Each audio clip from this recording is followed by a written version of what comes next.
वालेकुम। कैसे हैं आप सब? आई होप कि आप सब बिल्कुल ठीक ठाक होंगे और मैं भी अल्लाह का शुक्र है बिल्कुल ठीक हूँ। और आज जो है वो 23वीं जो है वो मैं इफ्तारी की तैयारी कर रही हूँ। और रमज़ान जो है वाकई बहुत जल्दी गुजरे। हर साल हम बोलते हैं कि रमज़ान का पता ही नहीं चलता, इतनी जल्दी गुजर गए। देखिए, इस रमज़ान के बारे में ये कहूँगी कि इस रमज़ान में वाकई ये बहुत जल्दी गुजरा है, क्योंकि एक वजह तो ये थी कि हम लोगों ने ट्रैवलिंग की थी, कराची में स्टे किया था 10 दिन के लिए। तो जो है वो वहाँ पर 10 दिन स्टे किया, तो कुछ पता ही नहीं चला जी, क्योंकि जिस काम के लिए आप जाते हैं वहाँ पे आप इतने बिजी हो जाते हैं कि आपको किसी भी चीज़ का पता नहीं चलता। तो वो 10 दिन जो है वो हमारे जो है वो ट्रैवलिंग में ही हो गए। मतलब जो है वो 10 रोज़े इस तरह निकल गए। फिर जो है वो फिर आपको ये होती है कि अपने घर आना है, अपने घर आने की भी टेंशन होती है। तो फिर ये होता है कि फिर आप अपने घर ही आकर सुकून जो है वो करते हैं। और अल्लाह ताला ने घर एक ऐसी नेमत बनाया है कि आपको अपने घर आकर ही सुकून मिलता है।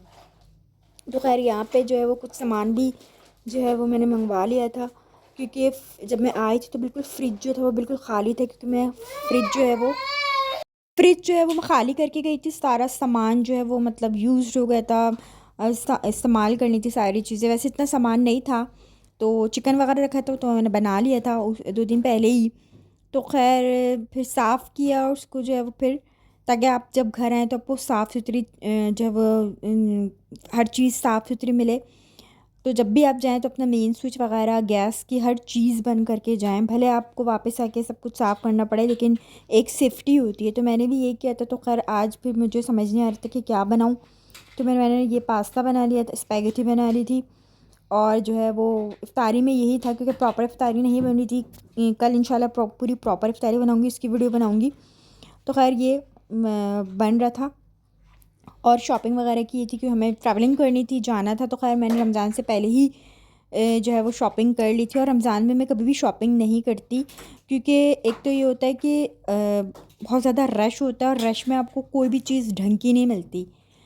इतनी अफरा तफरी होती है, इतनी अफरा तफरी होती है। चप्पल का साइज़ कभी सही नहीं होता, कभी बड़ी आ जाती है, कभी छोटी हो जाती है। फिर बाद में आपको रियलाइज़ होता है कि हम जो है वो दूसरी पसंद आ रही थी, ये वाली नहीं समझ आई।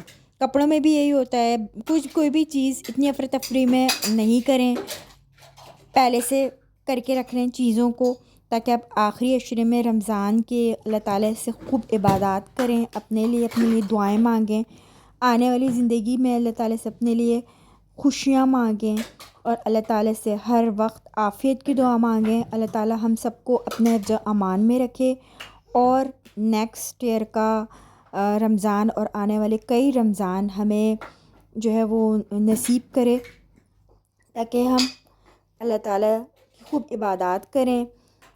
आखिरी अशरे में जो है वो अल्लाह ताला से खूब दुआएं मांगें, अपने गुनाहों की माफ़ी मांगें, दूसरों को भी माफ़ करें। और जो है वो सुकून से रहें अपनी लाइफ में। ये भी नहीं कह रही कि आप हर वक्त खाने बनाने में अपने आप को मतलब हलकान करते रहें। आखिरी अशरे में आपको बहुत इबादत करनी है। तो मेरी वीडियो अच्छी लगी तो लाइक कीजिए। मिलती हूँ नेक्स्ट वीडियो में।